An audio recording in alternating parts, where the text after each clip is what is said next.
வாழ்க வளமுடன். பேராசிரியர் ஆனந்தி அன்பழகன், திருவண்ணாமலை. இன்னைக்கு நம்ம சிந்தனையாக என்ன எடுத்துக்கலாம் அப்படின்னா, சுவாமிஜி வாழ்க்கை துணையோட எப்படி இருக்கணும் அப்படின்னு ஒரு பாடலை கொடுத்துருக்காரு. அந்த பாடலை நம்ம இன்னைக்கு சிந்தனைக்கு எடுத்துக்கலாம். ஏன்னா வாழ்க்கை துணை என்பது சுவாமி சொல்லுவார், திருமணங்கள் சொர்க்கத்தில் நிச்சயிக்கப்படுவதில்லை, அருட்பேராற்றலால் நிச்சயிக்கப்படுகிறது. ஏன்னா இவங்க எங்கேயோ இருக்கிறாங்க, அவங்க எங்கேயோ இருக்கிறாங்க. ஆனால் இரையாற்றல் என்ன பண்ணுதுங்க, ரெண்டு பேரும் இணைச்சி வைக்குது. ஆனால் காலம்புறா பாருங்கள், இவங்க நம்பி வந்த அந்த கணவராகட்டும் மனைவியாகட்டும் அம்மா அப்பா உடன் பிறந்தவர்கள் அவங்க எல்லாம் எங்கேயோ போயிடுறாங்க. ஆனால் இவங்க ரெண்டு பேரும் சேர்ந்து அருட்பேராற்றல் என்ன பண்ணுதுங்க, வாழ்க்கை பூரா அதான் சொல்லுவாங்க, பறவைக்கு ரெண்டு சிறகுகள் போல அப்படின்வாங்க, தண்டவாளம் போல அப்படின்னு கூட சொல்லலாம். ட்ரெயின் ஓடுது தண்டவாளம், அந்த ரெண்டு தண்டவாளம் ஒன்றா இருந்தால் தான் கரெக்டாக ட்ரெயின் போய் சேரக்கூடிய இடத்துல சேரும். அதுபோல் வாழ்க்கை துணை என்பது காலம் பூராவுமே பாதியில் வருதுன்னு கூட சொல்ல முடியாது, முதல்ல வந்துடுறாங்க. அவரோட வாழ்க்கை துணை அவரோட எண்ணங்களுக்கு ஏற்றபடியும் வினைப்பதிவுக்கு ஏற்றபடி தான் இரையாற்றல் நிர்ணயம் பண்ணுது. அது சுவாமிஜி என்ன கொடுத்துருக்காருன்னு அவரோட கவிதையிலிருந்து நம்ம சிந்திப்போம். அவரவர் துணைவர்களை மனம் வருந்த செய்தால் துன்ப உணர்வுகளை எழுப்பி தாக்கியோரை தாக்கும். தொல்லை தரும் சாபமாம் நோய்கள் வரும் தேர்வீர். இன்ப ஊற்று இருவரையும் பெருக வாழ்த்தோடு இன்முகமும் பொறுமை தியாகம் தகமை காட்ட வேண்டும். தன் புகழ் விளங்கும் நல்ல தரமுடைய மக்கள் தழைத்தோங்க இல்வாழ்க்கை ஆய்ந்து கண்ட உண்மை அப்படின்னு கொடுத்துருக்காரு. பிள்ளைகள் பிறப்பதற்கு அவரவர் வாழ்க்கை துணை செய்த வினைப்பதிவு தான் காரணம்ன்றார். இப்போ இதை என்ன நம்ம சிந்தனைக்கு எடுத்துக்கலாம். அவரவர் துணைவர்களை மனம் வருந்த செய்தால், ஏன்னா அந்த இடத்துல பார்த்தீங்க அப்படின்னா ஈருடல் ஓர் உயிர் அப்படின்றாங்க. அப்போ அவங்களோட எண்ண அலைகளே என்ன பண்ணுவாங்க, அந்த மனம் வருந்தும் போது அது சாபமாக துன்ப அலை உணர்வலை எழுப்பி தாக்கியோரை தாக்கும்.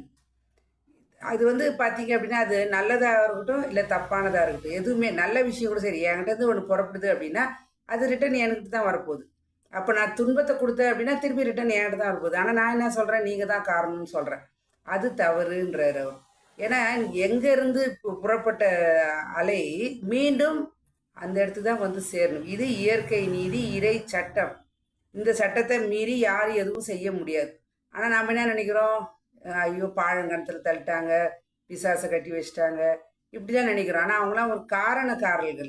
அவங்களாம் அவங்க மேலே சொல்கிறதால நமக்கு எதுவும் கிடையாது. நம்ம வினைப்பதிவுக்கு ஏற்ற பொறுத்து தான் இரையாற்றல் நம்மளுக்கு நிர்ணயம் பண்ணி அருட்பேராற்றலால் நிச்சயிக்கப்படுகிறது. அப்போ அது அடுத்த லைன் சொல்கிறார் பாருங்க, தொல்லை தரும் சாபமா நோய்கள் வரும் தேர்வீர். இது என்ன ஆகுதுங்க, நோயாக மலரும். அப்போ நோய் வந்துடுச்சு அப்படின்னா உடலில் நோய் உள்ளத்தில் கலங்கும் வாழ்க்கையில் சிக்கல், இது வினைப்பதிவு காரணம்.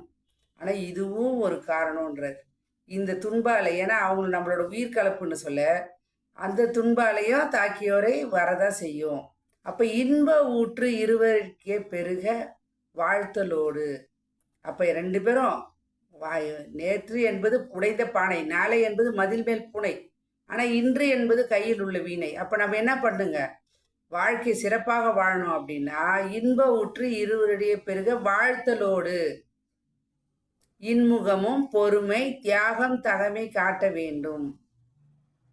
சொல்லும் இன்முகம்தான். அப்போ ஒருத்தரை பார்க்குறோம், நாமளே ஒரு கண்ணாடியில் பார்க்குறோம் அப்படின்னா நம்ம முகம் நல்லா தான் நம்மளால பார்க்க முடியுது. அது நம்ம முகமே இருந்தால் கூட சரி, நம்ம முகம் ஒரு மாதிரி டென்ஷனாக பார்த்தோன்னா டென்ஷனாக தான் வரும். அப்போ அதே போல் தானே மற்றவங்களுக்கும் அது தெரியல.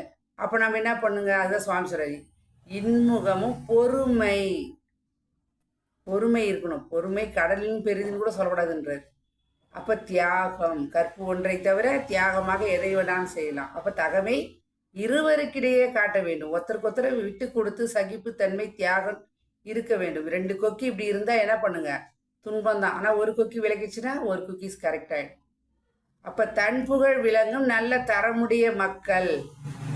அப்போ நல்ல குழந்தைங்க பிறக்கிறாங்க அப்படின்னா அதுக்கு காரணம் பெற்றோர்கள். சில பெற்றோர்கள் பாருங்க, எதாச்சும் அவங்க தவறானவங்களாக கூட இருப்பாங்க, ஆனால் குழந்தைங்க நல்ல குழந்தைங்களாக பிறப்பாங்க. அவங்க முன்னாடி செஞ்ச வினைப்பதிவு கூட காரணமாக இருக்கலாம். சில பெற்றோர்கள் நல்லவர்களாக இருப்பாங்க, ஆனால் குழந்தைங்க எப்படி பிறக்குங்க சொல்ல முடியாது. அப்போ பெற்றோர்கள் காரணம் சொல்ல முடியாது. ஆனால் அதுக்கு காரணமும் பெற்றோர்கள் அப்படின்றார் சுவாமிஜி. அப்போ தழை நல்மக்கள் தழைப்பார்கள், இல்வாழ்க்கை ஆய்ந்து கண்ட உண்மை. அப்போ தன் புகழ் விளங்கும் நல்ல தரமுடைய மக்கள் தழைப்பார்கள், இது இல்வாழ்க்கையில் ஆய்ந்து கண்ட உண்மைன்றார். உண்மைதான். இன்றைக்கி எவ்வளோ அவர் சுவாமிஜி உலகம் பூரா சுற்றிருக்காரு, எல்லா இடத்துலையும் பார்த்துருக்காரு, வந்திருக்காரு. இன்றைக்கி நாமளும் சமுதாயத்தில் பார்க்குறோம் நிறைய பேருங்களை. ஆனால் நிறைய பேர் வீட்டில் பிரச்சனை அப்படி இருந்தால் கூட நம்ம என்ன பண்ணுறோங்க, வாழ்த்துறோம் அந்த குழந்தை நல்லா இருக்கணும். ஏன்னா சமுதாயத்துக்கு அந்த குழந்தை தான் வீட்டுக்கும் சரி சமுதாயத்துக்கும் சரி. அப்போ பெற்றோர்கள் எப்படி இருக்கணுங்க, அந்த அளவுக்கு தன்னோட உடலாலையும் மனதாலையும் சிறப்பாக இருந்தால் தான். அதுதான் மனவளக்கலையில் வர்றதுக்கு முன்னாடியே இந்த பயிற்சி எடுத்துட்டாங்க அப்படின்னா அங்கே பிறக்கக்கூடிய குழந்தைகள் நல்ல நிலத்தை பதப்படுத்தினா தான் அங்கே விதை போட்டால் சிறப்பாக அந்த விதை செழிப்பாக வரும். அதுபோல் நம்ம வாழ்க்கையில் மனவளக்கலையை முடிந்த அளவிற்கு குழந்தைகளுக்கு கொடுத்து சமுதாயத்தை நல்ல குழந்தைகளையும் நல்ல சமுதாயத்தை உருவாக்கும் என்று சொல்லி இந்த அற்புதமான வாய்ப்பை அளித்த இறைநிலைக்கும் குருவர்களுக்கும் இதுகாலம் செய்யப்படுத்த அனைத்து அன்பு உள்ளங்களுக்கும் நன்றி நன்றி நன்றி. மீண்டும் ஒரு கவிதையோடு சந்திப்போம், சிந்திப்போம். வாழ்க வளமுடன்.